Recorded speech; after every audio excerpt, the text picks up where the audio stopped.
कहानी है रामपुर गांव की, जहां के मर्द महिलाओं को हमेशा नीचा दिखाने की कोशिश में रहते। अरे अभी तक खाना नहीं आया क्या? मुझे एक और शादी करने की जरूरत है। नहीं जी नहीं, ऐसा मत करना, वरना मैं कहाँ जाऊंगी। खाना लेकर मैं अभी आई जी। गांव की पंचायत में भी फैसले हमेशा औरतों के खिलाफ ही रहते।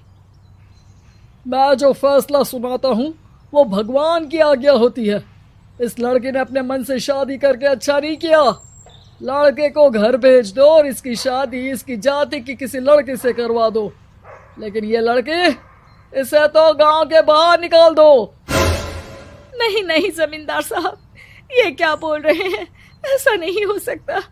मेरी बेटी मासूम है, इसे अच्छे बुरे की समझ नहीं है। अरे कहाँ जाएगी ये बेचारी?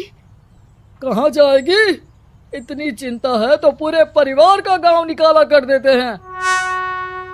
बेचारे पूरे बसे बसाए परिवार को गांव छोड़ना पड़ता है।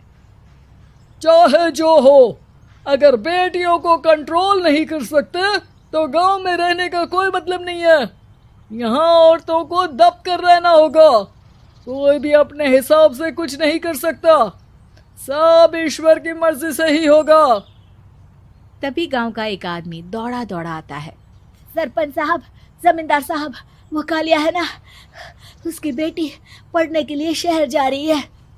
अच्छा, ये कब हो गया? और कालिया की हिम्मत कैसे हो गई ऐसा करने की?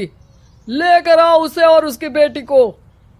बस फिर क्या था, हाजिर हो जाते हैं कालिया और उसकी बेटी सरपंच के सामने। अरे कालिया, ये क्या सुनने में आ रहा है? बेटी को इंजीनियर बना रहा है तू? और ये बता, गांव में तो स्कूल नहीं है, फिर कहां से इतनी क्लास पास कर गई तेरी बेटी? राधा, जो कि कालिया की बेटी है, उसे लगता है कि सरपंच उसकी तारीफ कर रहे हैं। सरपंच जी, मैंने ऑनलाइन पढ़ाई की है, डिस्टेंस लर्निंग से। सभी में मैंने अच्छे नंबर पाए हैं, जिसे देखते हुए शहर की इंजीनियरिंग कॉलेज में मुझे स्कॉलरशिप मिली है।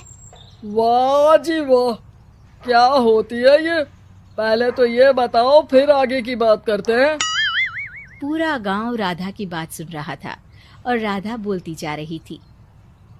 तो ऐसे मैं फ्री में एक अच्छी शिक्षा लेकर गांव में जो कुछ परेशानियां हैं, जैसे बिजली, पानी और इंटरनेट जैसी समस्याओं के लिए काम करूंगी। मैं गांव को शहर से जोड़ने के लिए पुल का निर्माण करवाने का प्रस्ताव रखूंगी। मुझे पूरी उम्मीद है कि जल्द ही हमारा गांव भी तरक्की की राह पर चल पड़ेगा। राधा की बात सुनकर सारे गांव वाले ताली बजाने लगते हैं। सरपंच को समझ नहीं आता कि वो क्या करे। चुप रह नादान लड़की, गांव के खिलाफ जाने के लिए तुझे गांव से बेदखल कर दिया जाएगा, वो भी पूरे परिवार के साथ। और हाँ, अगर ठीक से गांव में रहना चाहती है तो ये पढ़ाई लिखाई छोड़ दे। हम तेरे लिए गांव का कोई होनहार लड़का देखेंगे। तभी गांव का एक आदमी बोल पड़ता है। अरे नहीं नहीं सरपंच जी, राधा बिटिया जो बता रही है, अगर वैसा हो जाए तो हम लोगों को पैसा कमाने के लिए बाहर नहीं जाना पड़ेगा। हाँ जी, और ना ही कोसों दूर पानी के लिए भटकना पड़ेगा। हमारे बच्चे भी अच्छी पढ़ाई कर सकेंगे और आगे बढ़ेंगे, ना कि हमारी तरह खेती करते बैठेंगे। क्यों गांव वालों, राधा बिटिया का साथ देना चाहिए ना। सरपंच देखता है कि गांव राधा के साथ है तो वो चुप हो जाता है। वो घर आकर अपने सलाहकार से बात करता है, जो बहुत ही चालाक किस्म का इंसान होता है। अरे सरपंच साहब, आपको बहुत ही होशियारी से काम लेना पड़ेगा। एक बार गांव तरक्की कर गया, यहाँ के बालक पढ़ लिए तो कोई ना पूछेगा आपको। और फिर ये जो बेटा और बेटी है ना आपके, इनको भी आम लोगों की तरह ही जीवन जीना होगा। हाँ, लेकिन करे तो क्या करे? वो ना आप मुझ पर छोड़ दीजिए, बस मैं जैसा बोलूं करते जाइए। अगले रोज सुबह जब गांव वाले सोकर उठते हैं तो राधा के घर के बाहर और साथ ही वो लोग जिन्होंने राधा का सपोर्ट किया था, उनके घर के आगे लाल रंग से कल आऊंगी लिखा होता है। कल आऊंगी, यह क्या होता है? अरे यह तो खून से लिखा है, लगता है कोई भूत प्रेत या चुड़ैल का साया है। चलो सरपंच जी के पास चलते हैं। सभी सरपंच के पास जाकर उसे सारी बात बताते हैं। अरे ये तो बड़ी मुश्किल की बात है। चलो मैं एक बाबा को जानता हूँ, उन्हें बुला लेता हूँ। सरपंच बाबा को लेकर गांव के घर के बाहर जाता है। ओहो, तो ये वो चुड़ैल है जो उन लोगों को निशाना बनाते हैं जो गांव को बदलने का सपना देखते हैं। वो गांव को ऐसे ही संपन्न देखना चाहती है, वो नहीं चाहती कि कोई बाहरी यहाँ का कायाकल्प करे। क्या तुम लोगों में से किसी ने गांव को बदलने की सोच रखी है? तभी राधा की माँ रोते रोते आती है। मेरी राधा घर से गायब हो गई है। अरे कोई तो बचाओ, मेरी बच्ची कहाँ गई?